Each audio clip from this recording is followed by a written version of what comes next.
नमस्कार मित्रों, आप सभी का स्वागत है हमारी संस्था सहज क्रिया योग साधना आध्यात्मिक ट्रस्ट में। मित्रों, आज हम साधकों के कुछ सकारात्मक अनुभवों को आपके साथ साझा करने वाले हैं। संस्था द्वारा समय समय पर शुभ मुहूर्त में एवं नवरात्रि अथवा गुप्त नवरात्रि में आध्यात्मिक क्रियाएं, गुप्त अनुष्ठान एवं गुप्त क्रियाएं साधकों हेतु की जाती है।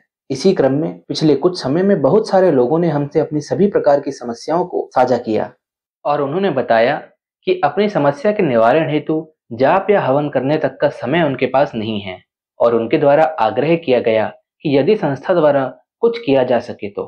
और उनकी समस्याएं सुनने के बाद संस्था ने नवरात्रियों में माता के कुछ गुप्त मंत्रों से एक गुप्त अनुष्ठान सांसारिक समस्याओं से पीड़ित लोगों हेतु करना प्रारंभ किया और इसका प्रभाव भी बहुत ही सकारात्मक देखने को मिला है। अभी हाल ही में गुप्त नवरात्रि में भी गुप्त अनुष्ठान को कुछ लोगों हेतु किया गया था। आइए सुनते हैं कुछ साधक के माता के गुप्त अनुष्ठान के अनुभव। प्रथम अनुभव, संस्था में सभी को मेरा दंडवत प्रणाम। गुप्त नवरात्रि में मैंने जो विशेष गुप्त अनुष्ठान अपनी बिटिया के लिए करवाया था, उसका मेरी बिटिया के ऊपर बहुत ही पॉजिटिव इफेक्ट देखने को मिला। एक्चुअली मैं घर से दूर रहता हूँ काम के सिलसिले से, इस वजह से मैं अपनी फैमिली पर ज्यादा ध्यान नहीं दे पाता हूँ। 6 महीने में एक बार आता हूँ और कुछ दिन ठहर के चला जाता हूँ। लेकिन सितंबर 2023 के बाद से मुझे अपनी बिटिया में कुछ अजीब से चेंजेस देखने को मिल रहे थे, जैसे कि रात में उसका बार बार उठ करके पानी पीना, रात में अकेले छत पर जाकर के घूमना, नींद में अजीब अजीब आवाजें निकालना, यहाँ तक कि उसकी पूरी बॉडी पर स्क्रैच भी मिलने लगे थे। ऐसा लगता था कि उसे किसी ने खरोचा हो। लेकिन मेरी बिटिया इतने बड़े बड़े नाखून नहीं रखती कि वो खुद को खुद से खरोच सके और उसके शरीर पर ऐसी ऐसी जगह खरोच के निशान थे जहां उसका खुद का हाथ भी नहीं पहुंच सकता था। मेरी वाइफ ने मुझे बताया कि वो कुछ महीनों से अजीब बिहेव कर रही है और नींद में भी उसकी आवाज कुछ बदली बदली लगती थी। कभी कभी मेरी बिटिया नींद में रोने भी लगती थी। उसकी बॉडी एकदम से तप जाती थी, फीवर 102 103 आ जाता था।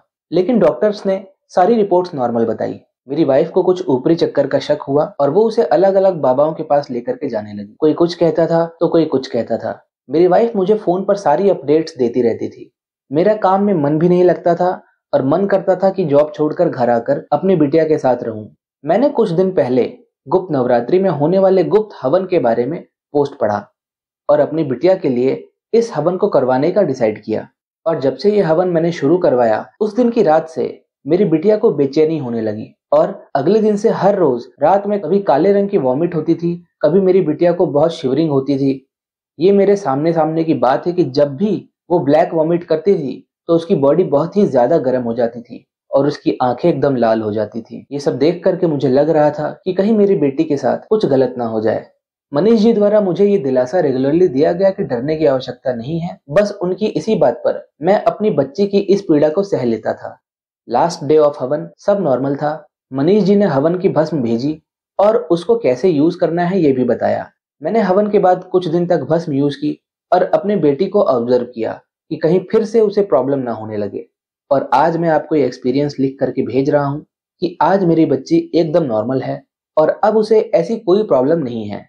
इसके लिए I am very very thankful to you sir. Thank you so much.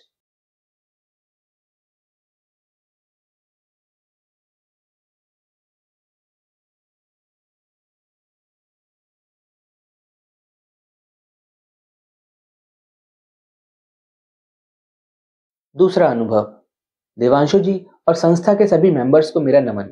मैं संस्था से काफी टाइम से जुड़ा हुआ हूँ और मैंने आपके काफी सारे शिविर भी अटेंड किए हुए हैं। पहले मैंने संस्था द्वारा करवाई गई काफी सारी स्पिरिचुअल प्रैक्टिसेस में भाग लिया हुआ है, लेकिन बिजनेस के चलते मैं कुछ दिन से संस्था के साथ कांटेक्ट में नहीं था। काफी बिजनेस लॉस के चलते परेशानी बहुत थी।